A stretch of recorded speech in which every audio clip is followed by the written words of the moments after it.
So hello you guys and welcome back to my channel. It's time to talk about episode 17 and 18 of season 11. Don't worry, I'll split up the two reviews into like part A and part B of this video, so I'll probably put a timestamp down below as to when I'm going to start talking about episode 18 if you haven't seen it yet. So there won't be any spoilers. If you've seen episode 17, there'll be no spoilers in this part of the video. Before I get started, I want to remind you guys quickly about my Patreon, where the more extended version of my reaction goes up every week. The videos over there tend to be on the longer side anyway, because I don't need to worry about copyright. So the Walking Dead reactions are usually about half an hour over there.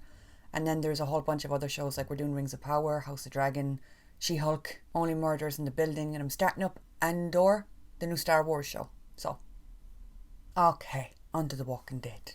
First of all, I was not ready to be attacked like I was with that intro. The intro where you have Judith reading over and it's all the flashback scenes. I love a good flashback, okay? I love a good fucking montage. And I think it's the perfect time to do it too. You have the last 8 episodes. I hope to keep this up for every episode. Which, you know, they could do, because if you focus, it seems like they're focusing on a different character each time. The flashback montage thing in episode 17 was like a mixture of everybody, mostly. Rick was featured in it. Aaron and Gracie were featured in it. Maggie and Baby Herschel were featured. The governor, Negan. So I guess you could focus on different people per little intro thing. Just, oh, it's lovely. It hits home as well that it's the final episodes, and I'm like, stop it. Keep doing it. Loved the car chase scene. Loved it. A lot of people saying it was given throwbacks to the car chase scene with Rick, and that it gave kind of Saviour's Compound vibes. Yeah, totally agree. There's been a lot of throwbacks in the 2 episodes we've seen so far, which again, it's nice. It's nice if it's done subtly. It's like reliving all the best moments, or like cherry picking little bits and pieces from past seasons to throw into episodes. Just, ugh. Seeing Negan in the goddamn Whisperer mask again was just, yeah.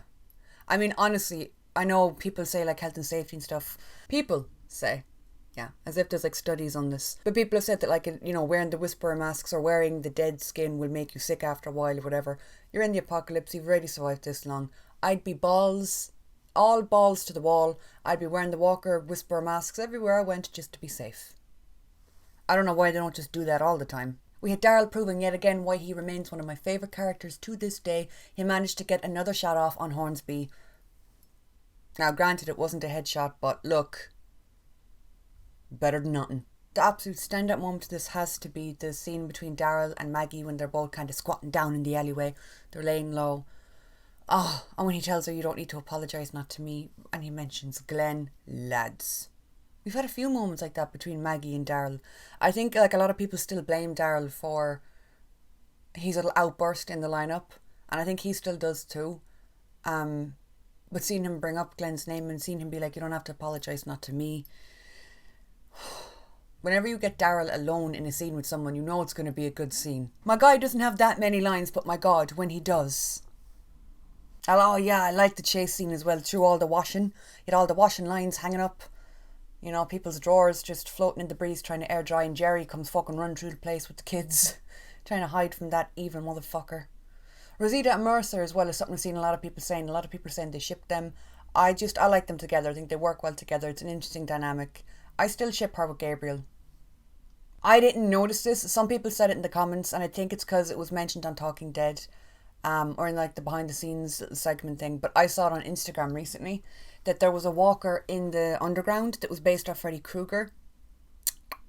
I saw it on Instagram because Greg posted it. There was a walker in the underground that was based on Freddy Krueger, which I think is absolutely fucking sick. Something else that was brought up a lot is the Negan and Carol situation. I totally agree. I do like seeing them together.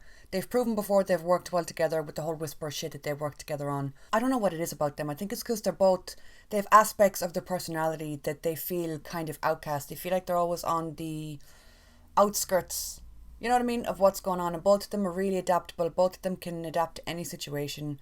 They can fit in. They can kind of put on whatever mask they need to fit in with whatever group needs be. I just think they work really, really well together. But that's the scene that caught me most off guard regarding Negan this episode. My dude got his ass handed to him. I thought when they were trying to smuggle out Sebastian, I really thought that Negan was just going to go fucking psycho mode and start like flying, spinning, kicking your man in the head. No, he went down like a sack of potatoes. Thought the protest was really good. Pamela killed it this episode. She really fucking did. Sebastian, I still hate him as much as ever, but a lot of people were saying it about the walkers that were being herded around the place by Mercer and Rosita, or that they had to rush to save the two guards at. A lot of people were pointing out that the blood and guts there was a lot more than it usually is, which, yeah, I totally agree. Everything seemed amped up and hyped up this episode, but the blood and the guts was really fucking red. It was really juicy. It was really squishy. Some people are saying, could that be something got to do with these new walkers that were kind of teased? Or, you know, we saw was it at the end of World Beyond, we got that little promo clip where it was like, oh, the walkers are evolving, or these walkers were faster, they were more violent, or they turned quicker. There's a different strand of walker, is what I'm trying to get at. There were some people saying, is this what this is? I don't know. I mean, I guess it could be, but I just took this more as it's the last 8 episodes, so they're up in the gore. They're getting back to the roots of like really bloody, red, overly saturated, squishy, so wet you can almost feel it through the fucking screen. Guts. So yeah, I think I thought it was a good premiere. It was super fucking strong. I never once found myself bored or my attention dwindling. I really did think it was really fucking well done. I liked the moment between Yumiko and Magna where they're both kind of talking about leaving, what they would do if they had to leave or what that would entail. And there's just this moment between the two of them where she's like, well, I'll drag you and your brother out of here. It's just so weird that we're 11 seasons into a show and still that sense of security ain't there. You know, that you're 11 seasons in, I don't know how many fucking years they're into the apocalypse at this point, but seeing them find a community and it's like everywhere is fucked. Man, no matter what you do, you always have to have your out plan. You have to have your exit strategy already fucking pre-booked. So seeing them sit down and talk about this, about like this is a possibility, this could come to pass. If the other boot drops, we have to know what we're doing, how we're getting out. And similar with Mercer as well, talking to Rosita in the van, or not in the van, in the car thing, when he was like, you know, if you do need to get out of here, I got your back. Alright, so that was episode 17. So if you haven't seen episode 18 yet, then I would suggest you stop watching because you're about to be strutting into Spoilerville. The intro to this one nearly took me the fuck out. It gave everything all at once. You had this one, the intro was focused mostly on Daryl. It was all Daryl flashbacks. Oh, Jesus Christ. You know, I used to try and be chill. Well, that's actually not true. Back in the very beginning of my channel, I really had zero chill at all. And then I was like, no, stop it. You need to like be somewhat calm. And then because, you know, I'm lucky enough that a lot of the cast follow me online, I was like, don't be weird. But it's the last 8 episodes. I'm going to get weird. So the flashbacks, I loved them. I loved that it was the Daryl kind of centered his whole life in like, what, 30 fucking seconds while Judith narrates over it. Nearly broke me into my Jesus. So maybe like moving forward, they might be able to do a flashback scene like that for each of the characters or each of the main characters that we have. Give everyone their little moment to shine before the end. I just think that would be fucking swell. Loved this. Loved the little knife drop Daryl did after he fucking sliced right through Hornsby's hand. That was so bitchy. So bitchy. He was like, okay, I'm not going to kill him, but I'm going to stab him a little bit. Boom. Took his hand the fuck out and then was like, I'm out of here. I like the scene where they were all standing around talking to each other about what to do. You know, we struck up this plan. We struck up this agreement. But a lot of people were pointing out that the energy between Daryl and Carol is weird. And I have to agree, I didn't necessarily pick up on it while I was watching it. But yeah, I don't know what's going... Did they have a huge fight or some shit? A lot. It's really weird. The energy is quite fucking weird. I made my feelings on all the goodbye scenes very clear. When Lydia said goodbye to Carol and then Daryl, it's just, I don't like that they're splitting up. When everyone's like, I love you, bye bye, I'll see you next week. That's when shit's gonna hit the fan and you'll never see them next week. We know this. And The Walking Dead is a pattern. This is part of it. I've just noticed there's a tiny little bulb missing in my ring light.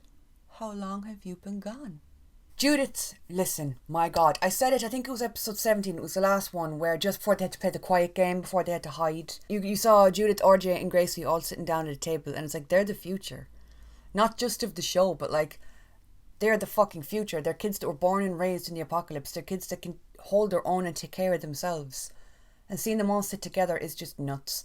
But then the scene where Daryl tried to give her Rick's gun, and she was like, nah. You know, my mom used to talk about peace and hanging up your weapons for good, and that there'd come a day where we wouldn't need all this. But then the contrast of that compared to how she is at the end of the episode, when she's taking people the fuck out, she shoots and puts down Sebastian, doesn't she? Not Sebastian, the walker that was killing Sebastian. So seeing that 180, seeing her be like, okay, well, shit has now kicked into high gear, I know what I have to do. It's time to take off the peaceful hat and put back on the you gotta do what you gotta do hat. I really liked the ultrasound scene in this. Seeing Annie and him have this little moment where they see the baby for the first time, and having Negan give that speech where he remembers his dad telling him that once you have a kid, your life changes forever, everything is different. It's just so strange seeing them like this when I'm pretty sure one of the only few other times that we actually seen an ultrasound in the show was with Glenn and Maggie. I don't know, man. It's so weird seeing him somewhat settled and somewhat happy, because I never thought that would be the kind of life for him. I didn't think he'd get remarried or he'd start a family again. I just thought he would crash and burn. I mean, you know, my guy, everything he went through with the Saviour arc, and then having the throat slit by Rick, and then the jail cell story arc, and then fucking getting in with the Whisperers and trying to be one of them for a while now. I know he was doing it all to be undercover.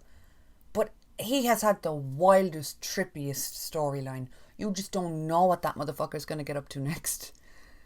Family Man was just not on my bingo card for him. Speaking of Family Man, seeing Daryl take on the role of like, he's been Uncle Daryl for like a while now, but I don't know, he's slipping more into just dad territory. You know, seeing him talk to RJ, where RJ was just sitting down trying to innocently read his fucking comic, and he was like, where's Joe at? My God, you could see the stress on the man's face, you could see it. He was like, I'm just not built for this fucking shit, I'm really not. In speech he had with Carol about like being a parent, where you could see he was doubting himself, and he asked what would he do, and she was like, well, Rick ain't fucking here. There ain't no point in talking about what he'd do. He's out God knows where, setting up for his spin-off show. Pave your own path, honey bunch. The church scene is one of my favourites as well, between Judith and Rick. Fuck. I got Rick on the brain. The church scene between Judith and Daryl is just, it was probably one of the standouts of both episodes. I don't know, having him give more about his backstory and open up a little bit more and be softer and let down the guard a bit and sit down and talk to her and be like, listen, I'm sorry about earlier, I'm sorry I was a hard ass, but I need to keep you safe and I love you. I think people forget in this world that the kids are still just kids. Because they have to mature so much faster, they gotta be little fucking killing machines or you'd all live to season 2 of the show. So, seeing him be a bit gentler with her and a bit softer with her and treat her like an actual child instead of little ass kicker, it was nice. The whole pulling the old switcheroo, playing the tape where Sebastian is just going the fuck off. Talk about all the poor people and how amazing he is because he's rich and the poor people just are dumb. That was amazing. Then you had all the walkers walking out of fucking nowhere that had been killed earlier and turned. The fair was just, listen, I have come to the conclusion. Fairs, festivals, parties, they never end well in this show. Ever. If you hear someone's holding a get together, you get an invite. Don't go. It never ever ends well, and this one was doubly fucked because you had the Sebastian situation going on, and then you had the goddamn walkers coming in out of nowhere. But it did result in Judith choosing a path for now, at least, with what she wants to do and how she wants to live. And I do like again that Daryl let that up to her. He was like, you know, I'll have the gun if you want it, when you want it, then that's fine. It's up to you. The WWE match was really weird, but someone pointed out, and it's true, the thought did go through my mind. It did bring me back to the Woodbury days with the Walker fighting. I was going to say pits, but they weren't pits. It was like WWE, but with walkers. It did bring me back to them, and I just love that we're getting so many little things that just scratch that part of your brain that make you go, hey, that's kind of like, you know, and it brings back up the memory of an older scene. I love the show. I think there were very strong episodes to start the season back on. I think episode 18 was better than episode 17. I don't know, there was more storylines kind of going at once, and it all just flowed in nicely in the ending. My God, the fucking ending. Started with Daryl stabbing someone in the hand, and it ended with Sebastian fucking dying. Solid episode. Yeah, there's probably things I'm forgetting to talk about, but I'm hungry and it's dinner time, so I'm choosing to go make something to eat. But those are just my thoughts on the first 2 episodes, because I watched them together. I'll be doing one chat video per week for each reaction that I do, so what is it, episode 19 I think is going up Monday, so the chat video will probably be Wednesday or Thursday going forward.